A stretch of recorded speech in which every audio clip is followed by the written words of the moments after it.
పద్ధతులు మార్చుకోవాల్సిన అవసరం అయితే ఒకటి కనిపిస్తుంది. సార్, చేతులెత్తేసిన పాకిస్తాన్ ప్రధాని దాడులతో దెబ్బతిన్నామని ఓపెన్ కామెంట్స్. మేము దాడులకు సిద్ధమయ్యేలోపే భారత్ దాడులతో విరుచుకుపడింది అంటున్న ప్రధాని. అంటే ఇది నిజంగా ఆశ్చర్యకరం కదా. పాకిస్తాన్ వాళ్ళ జనరల్, ఆయనకి ఇప్పుడు ఫీల్డ్ మార్షల్ కూడా ఇచ్చారు, జనరల్ మునీర్. వాళ్ళ ధోరణి కనుక మనం చూస్తే వాళ్ళు ప్రతిసారి బింకంగా మాట్లాడతారు కదా. కానీ పాకిస్తాన్ ప్రధాని టర్కీయే, అజర్బైజాను, పాకిస్తాన్లు, బహుశా ఇస్లామిక్ దేశాలు, వీటన్నిటి యొక్క సమ్మేళనం జరిగింది. అక్కడ పాక్ ప్రధాని షహజాబ్ షరీఫ్ అని ఆయన వెళ్ళి మాట్లాడాడు వాళ్ళ దేశం తరఫున. అందరూ అడుగుతున్నారు మీరు అలా ఎలా దెబ్బతిన్నారని. 7వ తారీఖు ఇదైతే మేము 10వ తారీఖు పొద్దున్నే 4:30 గంటలకు భారత్ మీద దాడి చేయాలనుకున్నాము. కానీ ఆ రాత్రే బ్రహ్మోస్ మిసిలీలు వచ్చి కొట్టేసరికి మేమేం చేయలేకపోయాము. ఒక్కసారిగా మేము టేకన్ బ్యాక్, ఒక్కసారిగా నివ్వెరపోవాల్సినటువంటి పరిస్థితి వచ్చింది. వాళ్ళు వచ్చి ఆ విధంగా మా రేవు మీద కూడా దాడి చేశారని చెప్తున్నారు.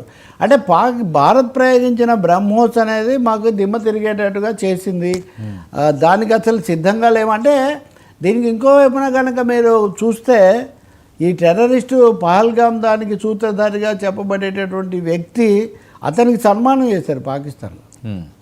అతనికి సత్కారం చేస్తే అతను ఏమన్నాడంటే, నేను ఇంత ఫేమస్ అవుతాను అనుకోలేదు, ఇప్పుడు ఎక్కడికి వెళ్ళి, అతని పేరు కూడా ఐ థింక్ ఈరోజు మీడియాలో వచ్చింది, సమ్ షరీఫ్ ఏదో ఉంది, నేను ఎప్పుడూ ఇంత ఫేమస్ అవుతాను అనుకోలేదని ఆయన అంటున్నాడు. మునీర్ అనేవాడేమో జనరల్, అతను ఇప్పటికీ నిన్న కూడా మాట్లాడాడు, సింధు నీళ్ళు ఆపడం అసలు నీళ్లు మా హక్కు, దీని మీద మేము రాజీ పడేదే లేదు, కాశ్మీర్ విషయంలో రాజీ పడేదే లేదని అతను మాట్లాడుతున్నాడు.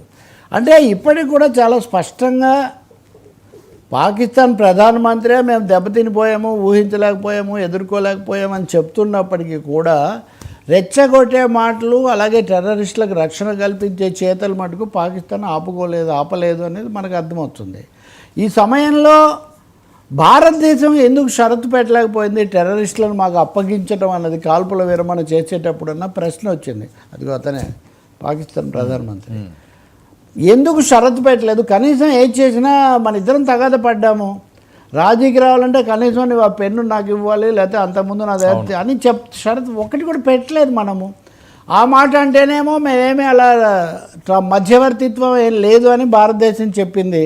ఇక్కడ కలపాల్సింది ఏంటంటే, చెప్పుకోవాల్సింది తప్పకుండా, అమెరికా సుప్రీంకోర్టుకు అమెరికా ప్రభుత్వం చెప్పింది మేము మధ్యవర్తిత్వం చేశాము అని.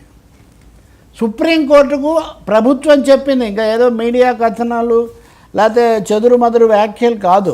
నిన్న సుప్రీంకోర్టులో ఈ టారిఫ్లకు సంబంధించినటువంటి కేసు వచ్చినప్పుడు ప్రభుత్వం తరఫున చెప్పారు, మీరు మధ్యవర్తిత్వం చేశారా లేదా, చేశాము, ఇరు దేశాలకు టారిఫ్లు తగ్గిస్తాము, మీకు కొన్ని సదుపాయాలు కల్పిస్తామని మేము చెప్పిన తర్వాత వాళ్ళు రాజీకి వచ్చారని చెప్పారు. సో మీకు 4 కోణాలు చెప్తున్నాను నేను. ఒకటి బెదిరింపు ధోరణులు, 2 రెచ్చగొట్టే అంశాలు, 3వదేమో ఓడిపోయామని చేతులు ఎత్తడం, 4వదేదో మధ్యవర్తిగా అక్కడ పెద్దన్నగా అమెరికా కూర్చున్నటువంటి పరిస్థితి. సో వీటన్నిటిని చూసినప్పుడు చేతులు ఎత్తి చేసిన పాకిస్తాన్తో పాటు చేతులు కట్టేస్తున్నటువంటి వాళ్ళు ఎవరు, అలాగే ఉన్నది లేనిది చెప్పేసి ఊరికే హైప్ ఇచ్చేసుకుంటే దేశానికి ఏం రక్షణ లభించదు.